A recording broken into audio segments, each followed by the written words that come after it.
जन में कथा कैसे पहुंचेगी और इसका जो है प्रचार और प्रसार कैसे होगा।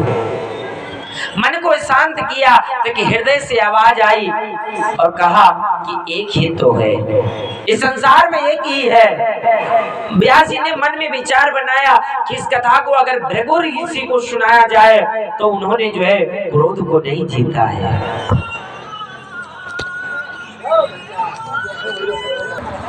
महाराज आज व्यास जी के दिल में एक शंका बनी। उन्होंने विचार किया अगर भृगु ऋषि को इस कथा को श्रवण कराया जाए सर्वप्रथम तो वो तो इस सुनने के लायक है ही नहीं, क्योंकि उन्होंने जो क्रोध को नहीं जीता है। एक बार क्रोध में आकर के भृगु जी महाराज तो भगवान श्री नारायण के वक्षस्थल पर उन्होंने प्रहार कर दिया, पादप प्रहार कर दिया था।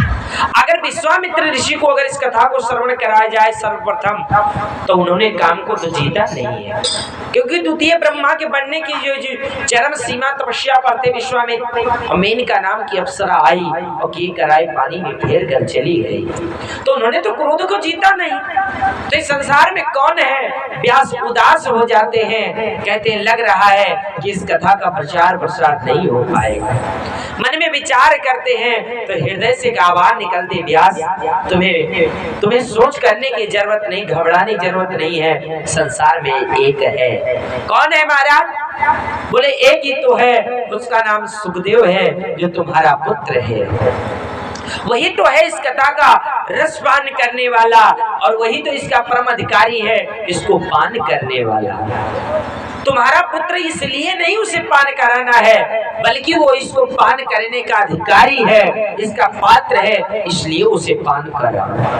क्योंकि पात्रता देखकर सामग्री रखी जाती है, इसलिए वो पात्र है, इसलिए उसके जो है पात्र में इस भागवत कथा को जो है तुम उसको रखो, उसको पान कराओ, उस सुनने और कहने का जो है अधिकारी है। ऐसे जब भावना जगी तो उन्होंने सोचा कि अगर महाराज अगर इस संसार में वो है भी, वो कथा सुनने का अधिकारी है अगर, तो फिर वो तो निर्गुण ब्रह्म की सत्ता में लीन है, वो मेरे पास कैसे आएगा? वो मेरे इस यहाँ पर मेरे पास कैसे आएगा और मैं उसे कैसे अपने पास में बुलाऊंगा? मन में जब भाव बना तो फिर हृदय से आवाज आई कि हे व्यास, एक ऐसा कृष्ण चरित्र ही इस संसार में एक ऐसा चरित्र है कि वो बड़े बड़ों को जो है अपने तरफ आकर्षित कर लेता है। तुम चिंता मत लो, ये भागवत कथा है, इसमें कृष्ण चरित्र है, इसलिए तुम जो है इस कृष्ण चरित्र को जो है ध्यान में करके उससे तक पहुंचाओ और इनका इस कथा को जब तुम पहुंचाओगे हे व्यास तो उसका कचित इसके तरफ खींचेगा और वो दौड़ा दौड़ा चलाएगा और इस कथा को जरूर सुनेगा। उन्होंने जो है अपने कुछ शिष्यों को व्यास जी ने बुलाया और अपने शिष्यों को बुला करके महाराज भागवत के 10वें स्कंद के कुछ श्लोकों को उन्होंने अध्ययन कराया और कहा बेटा जब तुम वन में समिधा गोचारण के लिए जाना तो इस वन में जाकर इस श्लोक का तुम गान करना।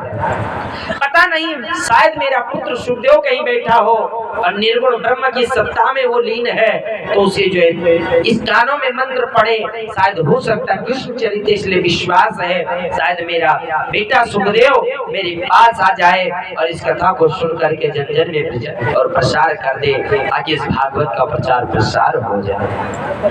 और शिष्य लोग जाते हैं वन में समिधा लेने के ताई, तो वहां जाकर के जो है और प्रभु की जो है कथा को जाकर के उस श्लोक का गान करते हैं महाराज। वरहा पीड़म नटवरः कर्णयो कर्णिकारं वीभद्रवासा कनक कवीसं वैजयन्तीं चामालां रन्धारवेणुधर सुधया ऊरेण गोप वृन्दे वृन्दारण्यं स्वरपादरमणं प्रापि सदगीत कीर्तिता। प्रथम श्लोक में जो है भगवान के स्वरूप का वर्णन किया गया कि कन्हैया कैसे हैं, उनके स्वभाव का वर्णन किया गया, कन्हैया के स्वभाव का वर्णन किया गया।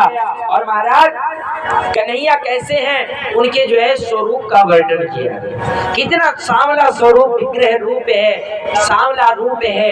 मोर मुकुट उनके सिर पर जो है बंधा हुआ है। वो जो है गले में बैजंती माला है, कानों में कुंडल है, शरीर पर पीतांबरी से जो है चमक रही है, अलका वल्कियां झलक रही हैं। कितना दिव्य रूप है, स्वरूप कितना सुंदर है। सुखदेव स्वामी के चित्त में जाकर के बात बैठी और उनका मन प्रभु की चरित्र तरफ खींचा। उन्होंने कहा कि जब इतना सुंदर भगवान है, अगर परमात्मा इतना सुंदर सांवला स्वरूप है, तो क्यों ना उससे एक बार मिला जाए, एक बार जाकर के उससे मिला जाए। तो उन्होंने कहा कि जो है मन में फिर विचार किया, मन को अपने रोका कि मन तू कहता कि उसके पास चलो, अगर मैंने उसके पास चला तो उसका स्वरूप इतना सुंदर है, और अगर उसका स्वभाव ना ठीक हुआ तो, अगर उसका स्वभाव वो मुझसे बातें नहीं किया, मिला नहीं, तो फिर जाने का मतलब क्या होगा। तो फिर जो है शिष्यों ने तब तक दूसरे श्लोक का जो है वह उच्चारण करते हैं। कंसेन परिता घोरा पूतना बाल घातनी श्री सुचार निगृहंती पुरग्राम प्रजा। महाराज दूसरे श्लोक में प्रभु का जो है स्वभावों का वर्णन किया गया। श्लोक का गान करते शिष्यों ने बखान किया, कितना सुंदर प्रभु का स्वभाव है। देखो तो सही कि दुनिया की जो है जन लोग, दुनिया का जो है संसारवासी भगवान से भक्त जो प्रेम करते स्नेह करते हैं, उन्हीं परमात्मा को मारने के लिए पूतना वहां आती है और जो है प्रभु को वो मारने आती है, स्तन में जेल लगा कर आती है, प्रभु को मारना चाहती है। लेकिन देखो तो सही कन्हैया का स्वभाव कितना सुंदर है, कितना सांवला विग्रह रूप और स्वभाव कितना जो है जो सुंदर है कि वो जो है प्रभु ने पूतना के किसी भी कार्य पर उन्होंने नहीं ध्यान दिया और जाकर के प्रभु ने पूतना को वही मुक्ति प्रदान की जो मुक्ति मैया यशोदा को बाद में उन्होंने प्रदान की। वही जो है प्रभु ने वही मुक्ति मैया जो है मौसी पूतना को प्रदान कर दिया। प्रभु ने जो है उनके पूतना के किसी भी विचार चरित्र पर कोई विचार नहीं किया, उसके स्वभाव पर। और प्रभु का स्वभाव कितना सुंदर है कि पूतना प्रभु को मारने आई थी, लेकिन मेरे गोविंद ने का स्वभाव कितना सुंदर है कि किसी भी चरित्र पर ध्यान न दे करके बाद में जो मैया यशोदा को मुक्ति दी वो पूतना को मुक्ति प्रभु ने प्रदान कर दी। इस प्रकार जब उन्होंने जो इस चरित्र को जब श्रवण किया तो जो है महाराज सुखदेव स्वामी का चित्त जो है प्रभु की कथा की ओर जो चित्त खींचा और दौड़े दौड़े आए। कहा भैया जब इतना सुंदर उसका रूप है, इतना सुंदर उसका विग्रह है, इतना सुंदर उसका स्वभाव है, तो हम जो है अब हम उससे मिलने जरूर जाएंगे। मन कहता चलो उस मुरलीधर वाले का दर्शन किया जाए, मुरलीधर वाले की कथा सुनी जाए। दौड़े दौड़े आए और शिष्यों के पास में कहा भैया ये जो श्लोक का गान तुम कर रहे हो ना, क्या तुम्हारे पास और है? शिष्यों ने कहा नहीं महाराज। क्यों? बोले ये बहुत अच्छा लग रहा है, अगर तुम्हारे पास और एक आध श्लोक हो तो मुझे जो है श्रवण कराओ, मुझे चाह लग गई है, प्यास लग रहा है, बढ़ रहा है, इससे जरूर तुम पान कराओ। कहा महाराज अगर तुम्हें इस कथा को सुनना है तो मेरे गुरु के पास तुम्हें चलना होगा। मेरे गुरु व्यास जी महाराज ने 18,000 श्लोकों की एक संहिता रची है। कहाँ मिलेंगे? पूरे शामी अपरास आश्रम में मिलेंगे, तुम मेरे साथ चलो। संध्या काल का समय आया और जो है मैया गोचारण करके सभी जो है शिष्य जो है वहाँ सिर पर जो समिधा को लाद ले करके जो है रखे हैं और जो है महाराज समिधा को ले करके गोविंद आगे आगे जो गाय माता चलती हैं, पीछे पीछे जो शिष्य चलते हैं और उनके पीछे सुखदेव स्वामी चलते हैं। गाय चलती है, पखों से धूल उड़ती है और सुखदेव स्वामी पर पड़ती कोई प्रभाव नहीं है। आज चाह लग गई भागवत कथा की और वो अपने पिता के पास जाकर के उन्हें प्रणाम करते हैं। पिताश्री प्रणाम, खुश रहो बेटा। प्रभु सुखदेव स्वामी को व्यास जी ने पा करके अपने गले से लगाया और हिलकियों से रो पड़े और सुखदेव स्वामी के सिर को उन्होंने भिगो दिया। आज व्यास जी महाराज बड़े प्रसन्न हो गए, कहा यही तो मेरा वो बेटा है, वही यही तो मेरा लाल है जो जन्म के बाद तुरंत वन में चला गया था, जिसको मैंने प्राप्त नहीं कर पाया था। वही तो मेरा कन्हैया है, वही तो मेरा सुखदेव है, वही तो मेरा सुखदेव स्वामी, वही तो मेरा लाल सुख है, जिसने जो है बचपन में जन्म लेकर के वन की तरफ चला गया था। आज कन्हैया को कहा बैठो बेटा, जो है सुखदेव स्वामी ने कहा महाराज हम बैठने नहीं आए हैं। क्यों? कहा मैं आपके पास आया हूँ, मुझे सुना है कि आप जो है एक संगीता की रचना की है। व्यास जी ने कहा हाँ बेटा सुखदेव, मैंने एक संगीता रची है जिसका नाम भागवत कथा है। कहा महाराज वो कथा हम सुनने आए हैं, कृपया करके वो कथा हमें आप श्रवण कराएं। कहा बिल्कुल बेटा, मैं तो तुम्हें कब से खोज रहा था। आसन दिया, सामने अपने बेटे को बैठाया और जो है महर्षि व्यास जी महाराज ने उस कथा को जो है सुखदेव स्वामी को जो है पान कराया। और महाराज उस कथा को श्रवण करके महाराज सुखदेव स्वामी जो है कथा को संपूर्ण कथा को श्रवण किया और अपने पिता महाराज को प्रणाम किया और प्रणाम करके महाराज वो वहां से जो है चल देते हैं।